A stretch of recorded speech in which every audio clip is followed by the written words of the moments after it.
어머니, 이제 이것만 서명하시면 돼요. 이 모든 게 다 사랑하는 어머니를 위해서예요.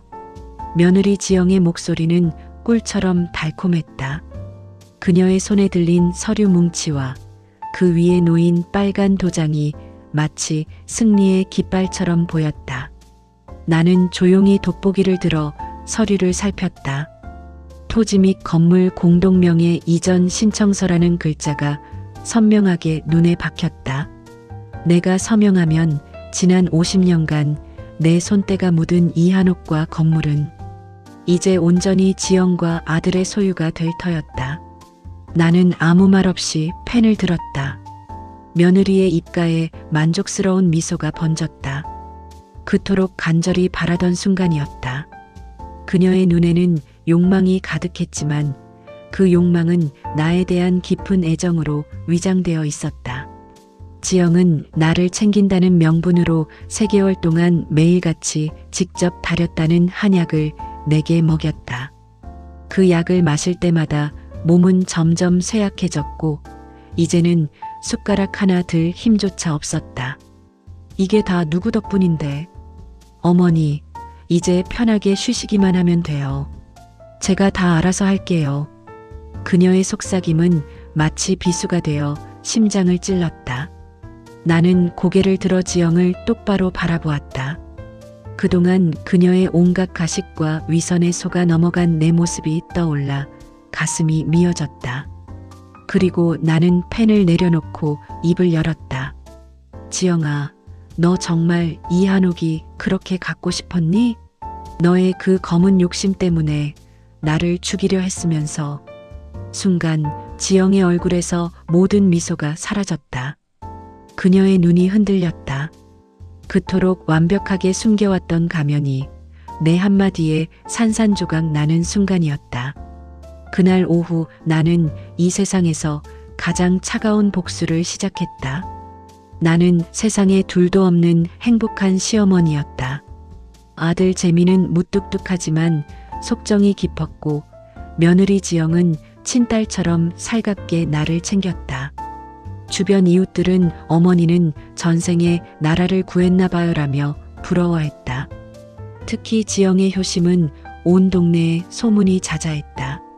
매주 주말이면 우리 집에 들러 직접 만든 반찬을 갖다 바쳤고 내가 좋아하는 꽃차를 우려주며 어머니, 제가 직접 만들었어요 라고 애교를 떨었다.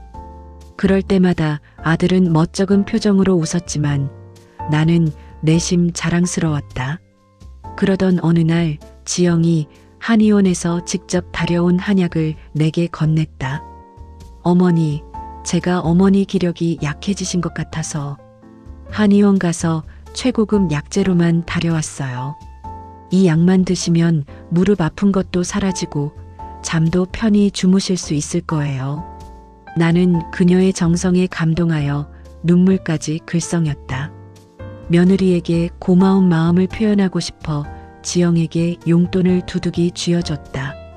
그녀는 손사래를 치면서도 얼굴에는 환한 미소를 띠고 있었다.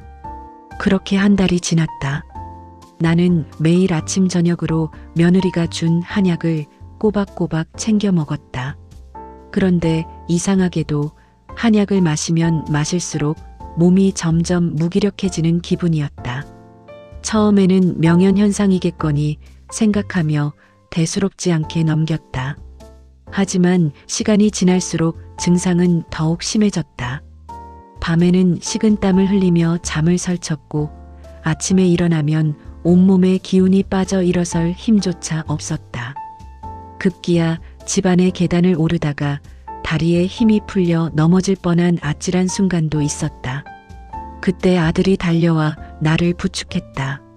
엄마, 괜찮아? 얼굴이 왜 이렇게 창백해졌어? 병원 가보자. 나는 아들에게 걱정 끼치고 싶지 않아 괜찮다. 그냥 피곤해서 그래라고 둘러댔다. 아들은 못 믿어온 표정으로 나를 부축해 방으로 모셨다. 그때 멀리서 그 모습을 지켜보던 며느리 지영의 얼굴에 아주 짧은 순간 희미한 미소가 스쳐 지나갔다. 나는 착각이겠거니 생각하며 고개를 흔들었다. 하지만 그 순간의 섬뜩함은 내 마음속에 작은 불안의 씨앗을 심어두었다. 며느리의 한약을 복용한 지 2달째 나의 건강은 급격히 악화되었다. 하루 종일 누워 지내는 날이 많아졌고 평소 즐겨하던 산책이나 마당 가꾸기는 꿈도 꾸지 못하게 되었다. 아들은 매일같이 병원을 권유했지만 나는 지영을 의심할 수 없었기에 핑계를 대며 병원 가는 것을 거부했다. 엄마, 지영이가 준 한약 말고 다른 약이라도 드셔보세요. 아니면 그 한약이 혹시 엄마한테 안 맞는 거 아닐까? 아니야, 재민아. 지영이가 얼마나 정성껏 지어준 약인데. 아마도 내가 나이를 먹어서 그런가 보지. 내일 모레 칠순인데 젊을 때 같겠니? 나는 아들을 보며 애써 괜찮은 척 웃었다. 하지만 아들 재민의 얼굴에는 깊은 그늘이 드리워져 있었다. 나는 남편과 사별한 후 재민을 홀로 키웠다. 남편이 남겨준 이 한옥과 건물을 지키기 위해 평생을 바쳤다. 특히 재민에게는 가족과 함께한 이 한옥이 곧 우리의 전부였다. 그런 소중한 한옥을 아들은 외면하는 듯했다. 엄마, 건물은 무슨...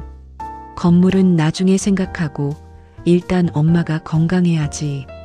재민은 무심하게 대답하며 방으로 들어갔다. 그 모습에 나는 서운함이 밀려왔다. 그때 며느리 지영이 조용히 내 방으로 들어왔다. 어머니, 혹시 아까 여보랑 싸우셨어요? 어머니가 아프시니까 예민해지신 것 같아요. 걱정 마세요. 제가 옆에서 든든하게 어머니 지켜드릴게요. 지영은 내 손을 잡고 다정하게 말했다. 나는 그 손을 잡으며 고맙다고 말했다. 그리고는 내 곁에 앉아 나를 살폈다. 어머니, 그런데 한옥과 그 건물 말이에요. 재민 씨랑 공동 명의로 해두시는 게 좋지 않을까요? 요즘 세상이 흉흉해서요. 어머니가 혹시 편찮으시면 누가 건물을 관리하겠어요. 제가 옆에서 어머니 몫까지 챙겨드릴 테니 명의를 제 앞으로 조금이라도 돌려두면 좋겠어요. 그녀의 눈빛은 한순간도 흔들리지 않았다. 나는 충격에 아무 말도 할 수 없었다. 나는 며느리에게 단 한 번도 건물에 대해 이야기한 적은 없었다. 그녀가 건물에 대해 어떻게 알고 있는 것인지 의아했다. 나는 불안한 마음을 감추고 말했다. 지영아, 그건 갑자기 무슨 말이니? 한옥과 건물은 박복한 내가 아들한테만 물려줄 유일한 유산인데 공동명의라니. 지영은 당황한 기색 없이 미소 지으며 말했다. 어머니, 뭘 그렇게 놀라세요? 제가 어머니를 얼마나 위하는데. 재민 씨도 바쁘니까 집에 있는 제가 더 움직이고 더 도와드리려 하는 거죠. 여보가 부동산 전문가한테 상담을 받았는데 공동 명의로 해두면 세금도 덜 나온대요. 나는 지영의 말을 듣고 왠지 모르게 불안한 기운을 느꼈다. 그녀는 내게 웃고 있었지만 그 웃음 뒤에 숨겨진 차가운 눈빛은 내게 깊은 불안감을 안겨주었다. 며느리의 한약으로 인한 증상은 날이 갈수록 심해졌다. 나는 더 이상 이대로 방치할 수 없다고 생각했다. 아들에게도 며느리에게도 말하지 않고 조용히 집을 나섰다. 평소 다니던 병원과는 다른 쓰레기통에 있는 약봉투에 새겨진 한의원을 찾아갔다. 병원에서 대기하는 동안 화장실 가는 통로에서 낯익은 목소리가 들려왔다. 원장님, 한약에 이 성분 더 넣는 것 잊지 않으셨죠? 어머님 체질상 이 약재는 독소가 되는 것 맞죠? 이제 며칠만 있으면 곧 쓰러지실 것 같긴 해요. 눈에 띄게 몸이 약해지는 것 같아요. 지영의 목소리였다. 나는 소스라치게 놀라 심장이 멎는 것만 같았다. 그녀는 내가 아닌 다른 사람과도 이런 이야기를 나누고 있었던 것이다. 나는 며느리의 모습을 보지 않고 숨어서 그들의 대화를 녹음했다. 걱정 마십시오. 환자분께는 아무 이상 없게 해드리겠습니다. 처방 전에는 건강에 좋은 약재만 기재하고 실제 조제는 그렇게 해드리겠습니다. 어머님이 처리되면 남편분도 한번 나오시라고 하세요. 남편분 체질도 알아야 남편분에게도 안 좋은 약재를 고를 수 있습니다. 체질 따라 다 다르거든요. 한의원 원장의 말에 나는 며느리의 모든 행동이 거짓이었음을 깨달았다. 그녀는 처음부터 이 한옥과 건물을 노리고 내게 접근했던 것이다. 그리고 사랑하는 내 아들 재민이까지 노리고 있다니. 나는 다리에 힘이 풀려 주저앉을 뻔했다. 그때 지영이가 밖으로 나오는 소리가 들렸다. 나는 황급히 자리를 피해서 다행히 그녀는 나를 못 보고 기쁜 듯한 발걸음으로 한의원을 나섰다. 나는 떨리는 손으로 녹음 버튼을 멈추고 휴대폰을 움켜쥐었다. 며느리가 떠난 뒤 나도 이 한의원에 있을 수 없어 이를 악물고 한의원을 나섰다. 하지만 이내 다리에 힘이 풀려버렸다. 그 자리에 풀썩 쓰러지며 근처 젊은이에게 부탁해 병원으로 갔다. 도저히 집으로 들어갈 자신이 없었다. 어머니, 괜찮으세요? 왜 갑자기 쓰러지셨어요? 병실로 찾아온 아들 재민은 걱정스러운 표정을 지으며 나에게 물었다. 나는 아무 말도 하지 못하고 그저 눈물만 흘렸다. 이 착한 내 아들. 오늘 내가 병원에 가지 않았다면 어땠을까? 내 아들도 언젠가는 나처럼 이렇게 서서히 죽어가지 않았을까? 눈물이 하염없이 떨어졌고 착한 아들을 부둥켜 안고 한참을 울었다. 나는 침대에 누워 힘없는 목소리로 끙끙 앓았다. 며느리 지영은 병실에 찾아와 나를 걱정하는 척하며 내 손을 잡았다. 어머니, 혹시라도 괜찮으시면 이럴 때 이 건물 저희 명의로 해두는 거 어떠세요? 어머니가 아프시면 이 건물을 누가 관리하겠어요? 이럴 때를 대비해서 제가 미리 알아보고 있었어요. 그녀는 내게 서류를 내밀었다.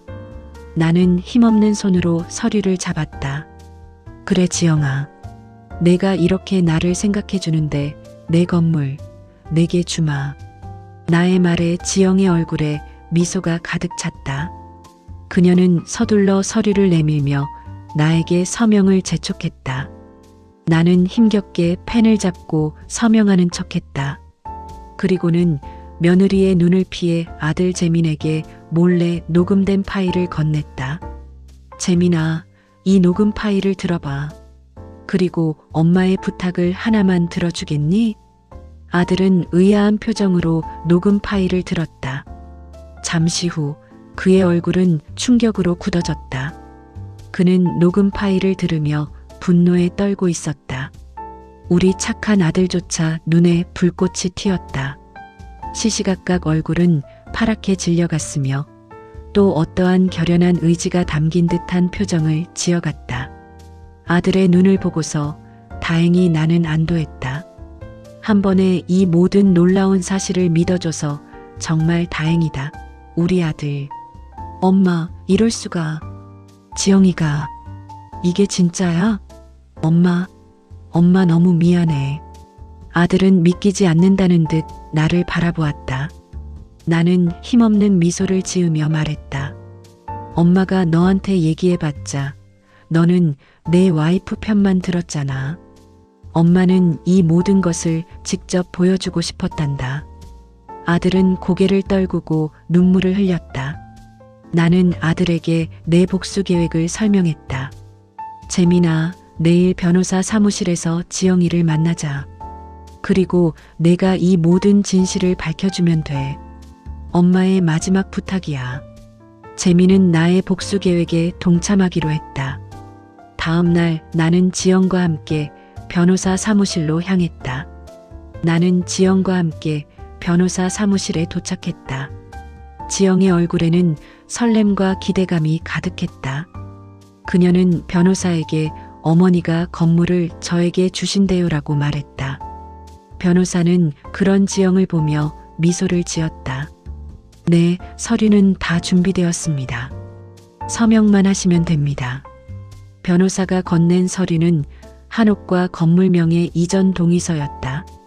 지영은 떨리는 손으로 서류를 잡고 서명했다. 그때 아들 재민이 문을 열고 들어왔다.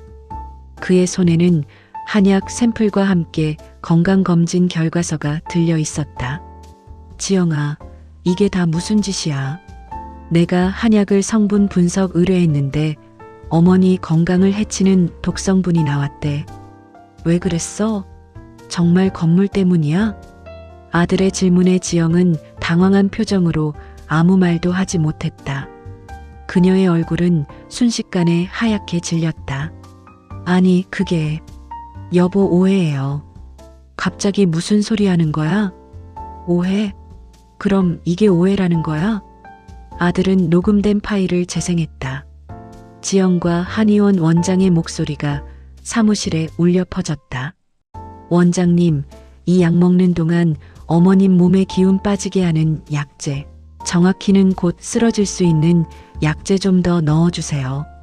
병원 가면 아무 이상 없게 해달라고 하셨죠? 네, 염려 마십시오 사모님. 처방 전에는 건강에 좋은 약재만 기재하고 실제 조제는 그렇게 해드리겠습니다. 그리고 아들분도 한의원에 한번 내방하라고 하세요. 지영은 충격에 굳어버렸다. 그녀의 얼굴에는 더 이상 감정을 숨길 수 없다는 절망감이 서려 있었다. 나는 자리에서 일어나 지영을 똑바로 바라보았다. 지영아, 이 서류는 한옥의 명의를 넘겨주는 서류가 아니란다. 너의 모든 범죄 행위를 낱낱이 기록한 형사 고소장이야. 지영의 눈이 흔들렸다.